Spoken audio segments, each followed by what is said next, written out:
Si tanong tungkol kay Eman Pacquiao, mga ka-star. Una, may laban na ba? Pangalawa, kailan at saan ang laban at pangatlo, sino ang makakalaban? Well, mga ka-star, malinaw na may laban na si Eman at may nakatakda ng petsa sa February 28, 2026 sa Tagbilaran, Bohol. Ang tanong na sasagutin natin ngayon dito ay kung sino ang makakalaban ni Eman Bacosa Pacquiao. Ang bagong makakalaban ni Eman ay isang Indonesian national.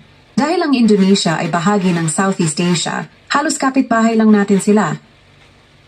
Kaya kung tutuusin, halos sila ay kamukha din natin.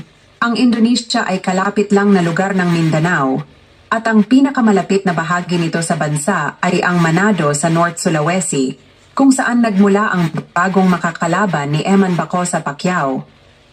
Mula General Santos City hanggang Manado, tinatayang 300 hanggang 350 kilometers lang ang layo.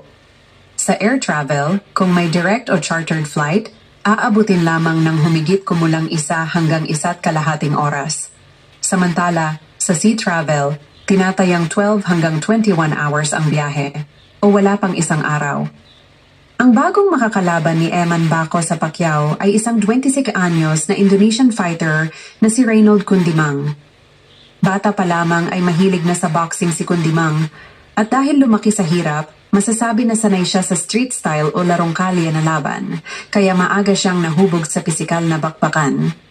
May mga larawang lumabas na as early as 2014 na nagpapakitang aktibo na siyang nag-e-ensayo noon, at may posibilidad pa na mas maaga pa sa 2014 talaga nagsimula ang kanyang boxing training. Si Eman Bacosa Pacquiao ay anak ni Manny Pacquiao, ang nag-iisang 8th Division World Champion, World Boxing Superstar, at kinikilalang Fighter of the Century. Dahil sa apelidong Pacquiao, agad siyang napansin ng publiko at ng media. Mabilis na nakilala si Eman bilang isang rising star sa boxing na nagdala sa kanya ng instant fame, kasunod ang mga TV guestings at endorsement deals. Ngayon, patuloy na sinusubaybayan si Eman. Hindi lang bilang anak ng alamat, kundi bilang isang batang boksingerong inaasahang bubuo ng sariling pangalan sa loob ng ring. Hindi lang sa Indonesia lumalaban si Kundimang, kundi sumasabak din siya sa mga laban sa labas ng bansa, kabilang ang mga karatig bansang Asyano at iba pang international venues. Sa video na ito, gagawa tayo ng comparison sa pagitan nina Eman Pacquiao at Reynold Kundimang mula sa kanilang record at iba't ibang aspeto ng kanilang karera, para mas maunawaan kung ano ang magiging status ng laban at kung malaki ba ang tsansa o tagilid si Eman sa makakasagupan niyang Indonesian fighter. Si Reynold Kundimang ay isang Indonesian fighter, habang si Eman Pacquiao naman ay isang Filipino fighter na may lahing Japanese. Si Kundimang ay 26 taong gulang, ipinanganak noong December 25, 2000. Samantalang si Eman Pacquiao ay ipinanganak noong January 2, 2004. Pagdating sa reach, wala tayong opisyal na datos para kay Kundimang, ngunit batay sa ating nakalap na impormasyon, may reach advantage si Eman. Tinatayang ang reach ni Eman ay umaabot sa 72 inches at siya ay isang orthodox fighter. Ang laban ni Kundimang, malinaw ang pisikal na kalamangan ni Eman dahil siya ay 5 feet 10 inches ang taas, dahilan kung bakit madalas ay mas maliit ang mga naitatapat na kalaban sa kanya dito sa Pilipinas.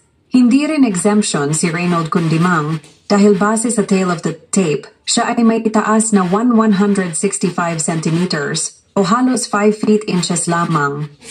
Pagdating naman sa weight, pantay ang dalawa at walang issues sa timbang ng laban.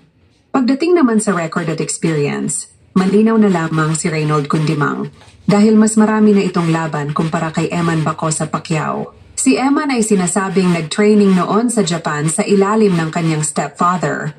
Ngunit walang malinaw na record ng mga laban niya roon kung panalo o talo, kaya hindi ito gaanong naisasama sa opisyal na karanasan niya sa professional na boxing.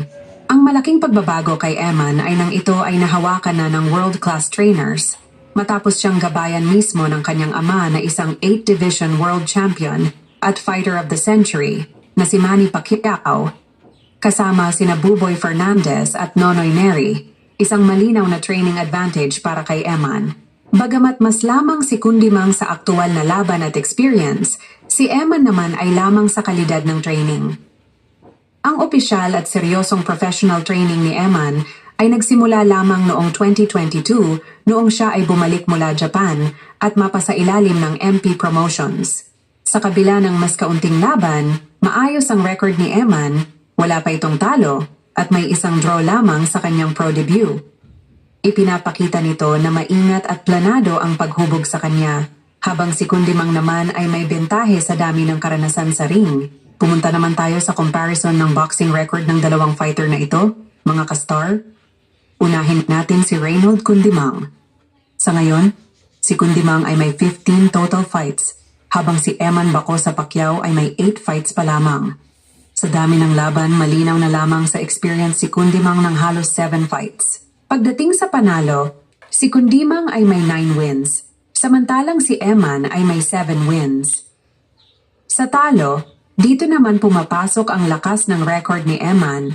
Si Kundimang ay may 3 losses, habang si Eman ay wala pang talo. Nananatiling malinis ang kanyang record. Sa draw, si Kundimang ay may 3 draws, samantalang si Eman ay may 1 draw lamang, at ito ay nangyari sa kanyang pro debut laban kay Kudiamat. Kung knockout power ang pag-uusapan, kapansin-pansin ang record ni Eman. Sa kanyang 8 laban, mayroon na siyang 4 na TKO wins na nagpapakita ng kanyang finishing ability.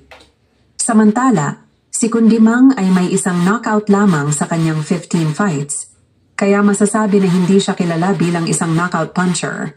Bagamat mas marami ng foreign fighters ang nakalaban ni Kundimang, si Eman naman ay nakalaban na rin ng isang foreigner at natalo niya ito. Sa kabuuan, mas eksperyensado si Kundimang. Ngunit malinis ang record at mas matalas ang knockout ratio ni Eman. Pareho rin silang may maayos na dating at face card, ngunit mas kilala si Eman bilang artista at brand endorser.